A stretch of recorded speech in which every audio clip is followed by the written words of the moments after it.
श्री राम जय जय राम।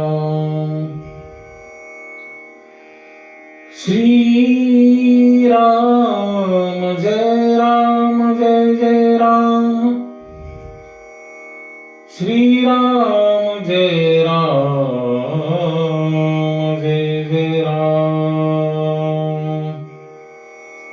वक्रतुंड महाकाय सूर्यकोटि समप्रभ निर्विघ्नं कुरु मे देव सर्वकार्येषु सर्वदा। आता अभिनव वाग्विलासिनी जी चातुर्यार्थ कला कामिनी ती शारदा विश्वमोहिनी नमस्कारी लिनिया। ती शारदा विश्वमोहिनी नमस्कारी लिनिया। ती शारदा विश्वमोहिनी नमस्कारी लिनिया।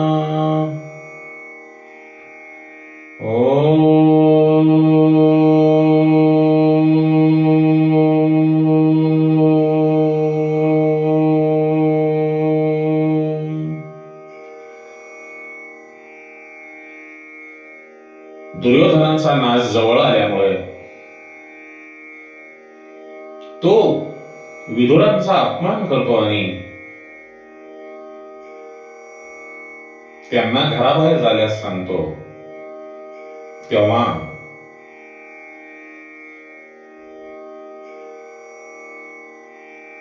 विदुर हे हस्तिनापुराचा त्याग करत असतात आणि 36 वर्षासाठी यात्रा करण्यासाठी बाहेर पडतात आणि ते आपल्या पत्नीसह धर्मपत्नीसह यात्रेसाठी बाहेर निघून आपल्या बरोबर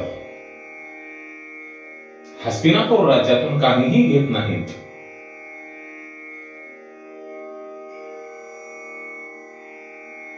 आजकाल लोकांच्या गरजा वाढल्यामुळे 36 तास लोक जरी घराच्या बाहेर जायचं म्हटले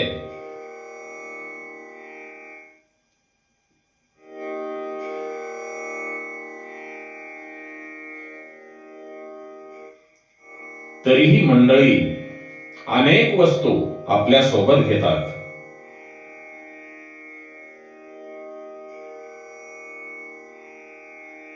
बाबांनो, मनुष्य जीवन जगत असताना आपणास जी साधन लागणारे आहेत त्यांची गरज आहे, परंतु जास्त गरजेपेक्षा सामान वागवणे म्हणजे ही पापाची जननी आहे।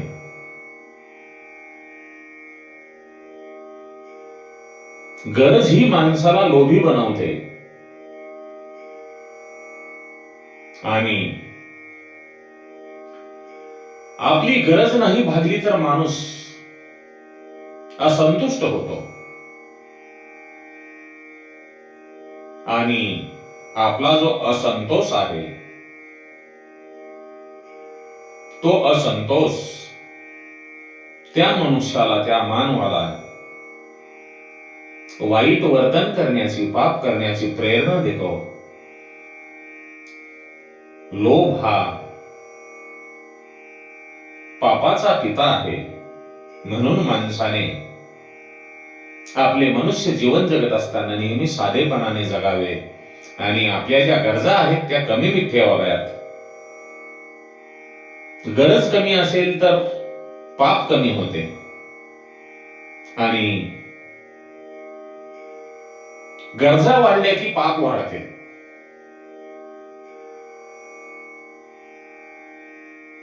जो माणूस कधीही वाईट वागत नाही, वाईट वर्तन करत नाही, इतरांना त्रास देत नाही, तो माणूस सत्कर्म करतो आणि तो पुण्यवान असतो। आपली जी प्रतिकूल परिस्थिती आहे त्या प्रतिकूल परिस्थितीतून इंद्रियांना दूर ठेवणे आणि जे अनुकूल विषय आहेत त्या विषयाकडे म्हणजे धार्मिक विषयाकडे इंद्रियांना वळवणे म्हणजे त्यांची तीर्थयात्रा ही सफल होते. तो पवित्र होऊन घरी येतो. तीर्थयात्रेला जात असताना यात्रा विधीपूर्वक करावी. यात्रेला जाण्यापूर्वी मी ब्रह्मचर्य पाळीन, क्रोधाचा त्याग करेन, खोटे बोलणार नाही आणि व्यर्थ भाषण करणार नाही अशी प्रतिज्ञा करावी. आजकाल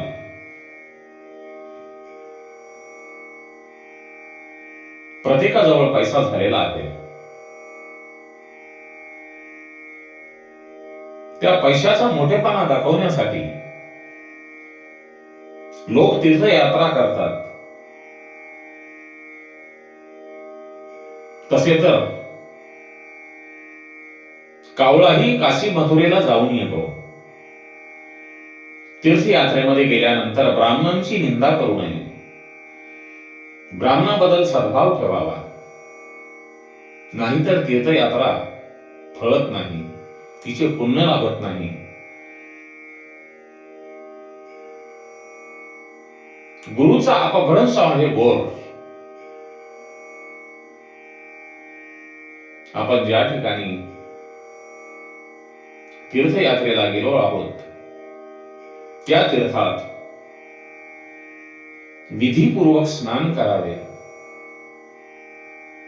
महाप्रभू दुःखाने म्हणतात,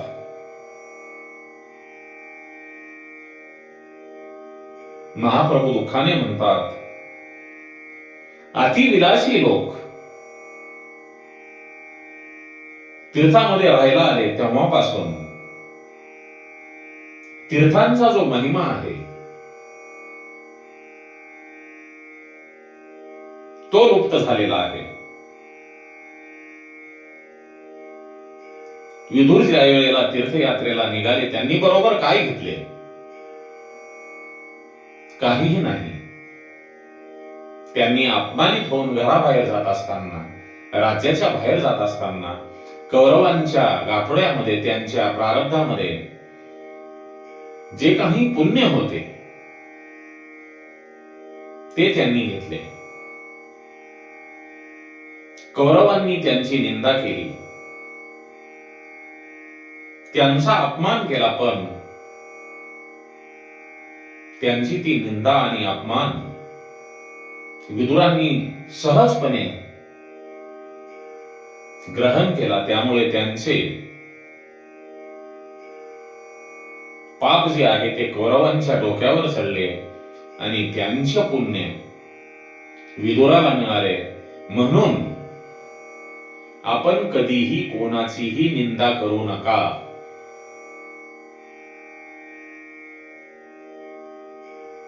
आपण जर दुसऱ्याची निंदा करत असाल, त्यांना वाईट म्हणत असाल, तर त्यांचे पुण्य तुम्हाला मिळणार नाही. उलट त्यांचे पाप तुमच्या डोक्यावर येईल आणि तुमचे पुण्य त्यांच्याकडे जाईल. म्हणून परनिंदा हे महापाप आहे.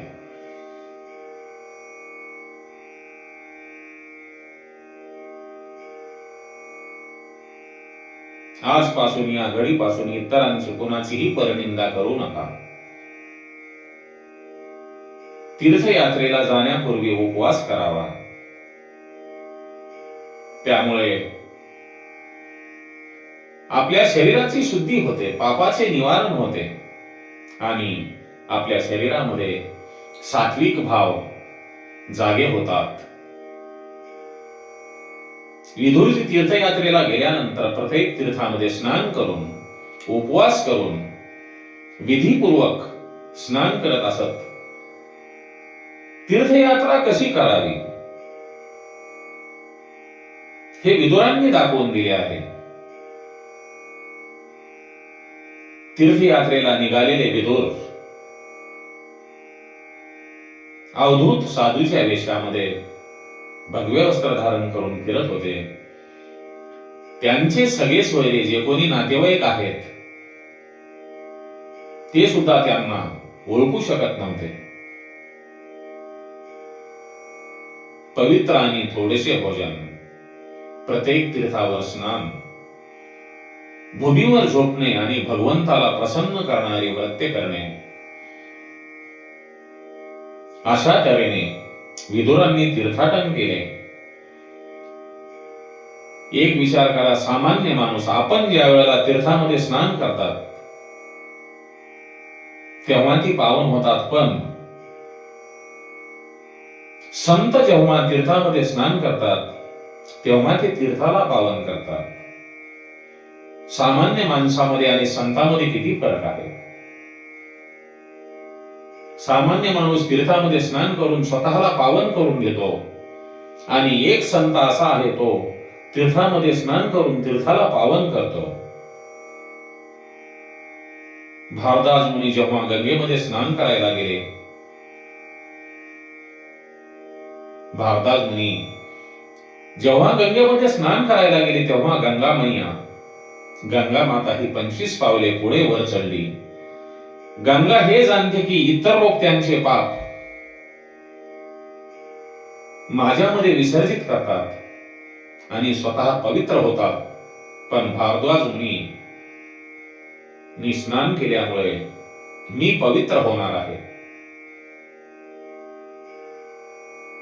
तीर्थयात्रेला जायचे तर जा, द्वारकानाथांचे दर्शन घ्या. बेट द्वारकेमध्ये भगवान श्रीकृष्णांची मूर्ती मनोहर आहे. ती मूर्ती पाहून मन भरून येते. काशी विश्वनाथ धाम यांचे महात्म्य खूप आहे. काशी विश्वनाथ धाम येथील प्रमुख दैवत भैरवनाथ जी आहेत, तेव्हा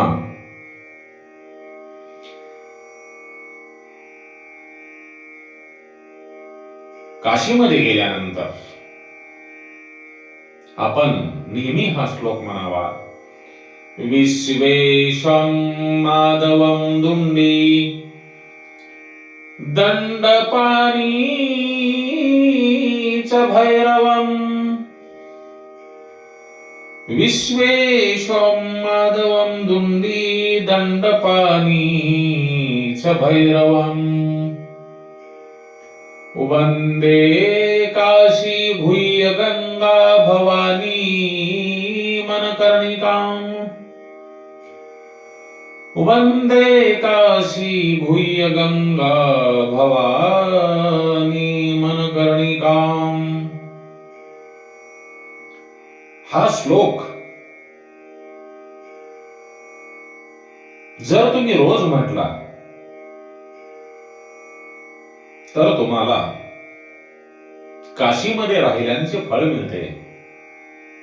जे जीव काशीमध्ये जन्माला आले आहेत ते तर पुण्यवान आहेत, परंतु आपला जन्म या भारतभूमीमध्ये ज्या ज्या ठिकाणी झालेला आहे आणि आपल्याला काशीमध्ये राहण्याचं जर पुण्य प्राप्त करून आपल्या पदरी घ्यावयाचे आहे तर आपण विश्वेशं माधवं दुंडी दंडपाणी च भैरवम्. वंदे काशी भूय गंगा भवानी मनकर्णिकाम्. वंदे काशी भूय गंगा भवानी मनकर्णिकाम्.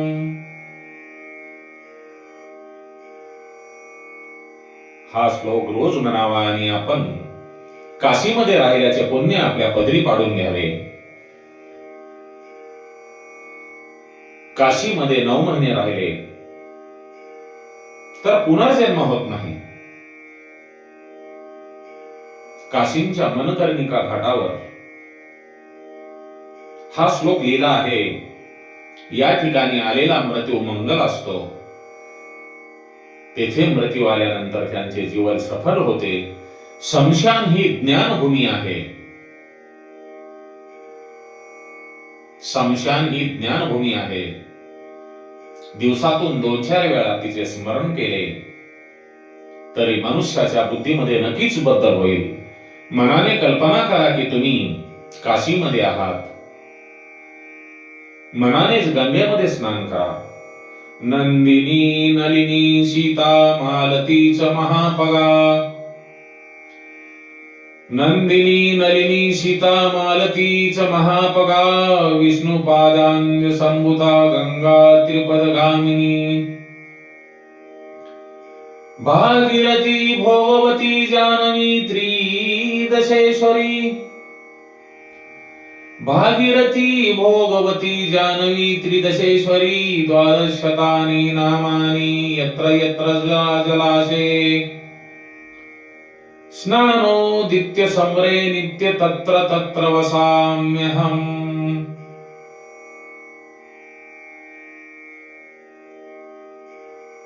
तुम्ही काशीमध्ये आहात. मनानेच गंगेमध्ये स्नान करा. कलियुगामध्ये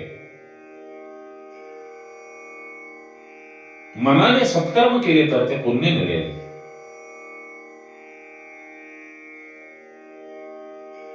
गया हे पितृगया नावाने प्रसिद्ध असलेले तीर्थक्षेत्र आहे.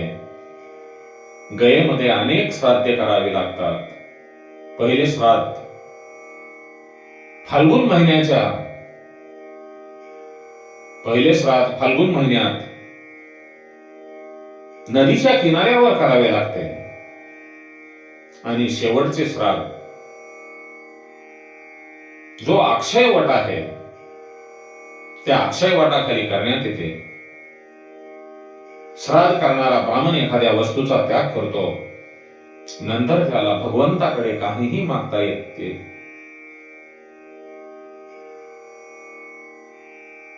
भगवंतासाठी जे त्याग करतात, भगवंत प्राप्तीसाठी जो कोणी त्याग करतो त्यालाच भगवंताकडे मागण्याचा अधिकार प्राप्त होतो. अनेक मंडळी ज्या गोष्टी त्याला आवडत नाहीत त्या गोष्टीचा त्याग करतात.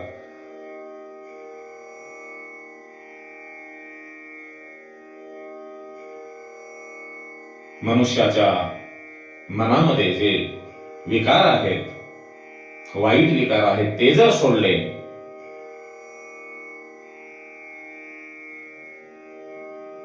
तर त्या मनुष्याला फायदा होईल. काशी विश्वेश्वरांचे दर्शन घेतल्यावर मी काम सोडेन, गोकुळ मथुरेची यात्रा करून मी क्रोध सोडीन असे म्हटले तर ते त्याग होईल. एका एका तीर्थात एक एक पाप सोडायचे असते आणि एका एका गोष्टीचा त्याग करावायचा असतो. काशी ही ज्ञानभूमी आहे. ज्या ठिकाणी भगवान शिवशंकर यांचे वास्तव्य आहे, काशी ही ज्ञानभूमी आहे. अयोध्या ही वैराग्य भूमी आहे आणि नर्मदा ही तपोभूमी आहे. नर्मदेच्या किनारी तप करावे असे म्हटले आहे. वैराग्य, भक्ती आणि तप मैया नर्मदा यांच्या किनारी बसून केल्यानंतर सिद्ध होते. तीर्थाटन करत असताना क्रोध करू नये. ब्रह्मचर्य व्रताचे पालन करावे. असे केले तरच त्यांना तीर्थयात्रेचे फळ मिळते. यात्रा करत करत विदुरजी यमुना किनारी असलेल्या वृंदावनामध्ये येतात. ज्या वेळेला श्रीकृष्ण द्वारकेमध्ये असताना, वृंदावनामध्ये असताना वनामध्ये हिंडण्यासाठी जात असत. तेथील झाडांच्या झोपाळ्यावर बसत असतात.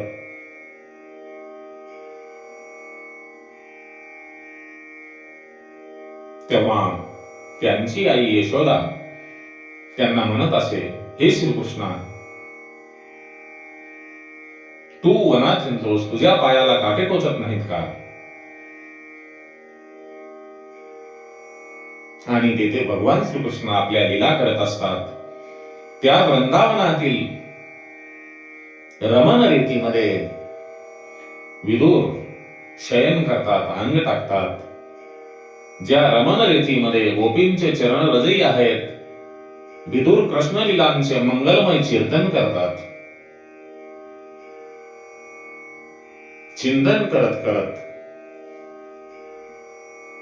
भगवंताचे भजन करतात. वृंदावन ही अतिशय पवित्र भूमी आहे. भगवान श्रीकृष्ण गायी घेऊन ज्या भूमीमध्ये येत होते, आजही श्रीकृष्ण त्याच वृंदावनामध्ये लीला करत असतात. तेव्हा श्रीकृष्ण गायींना घेऊन वनामध्ये आलेले आहेत, असे विदुरजी आपल्या मनामध्ये विचार करत होते. वृंदावनामध्ये कदंबाचे झाड आहे.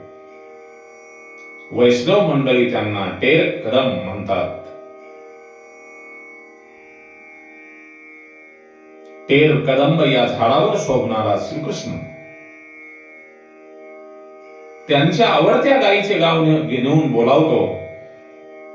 भगवान श्रीकृष्ण यांची जी आवडती गाय होती, त्या गायीचे नाव घेऊन बोलावतात. आणि ज्या गायी आहेत, भगवान श्रीकृष्णांच्या बासुरीचा आवाज ऐकून त्या भगवान श्रीकृष्णाकडे धावत येतात. श्रीराम जय जय राम, श्रीराम जय राम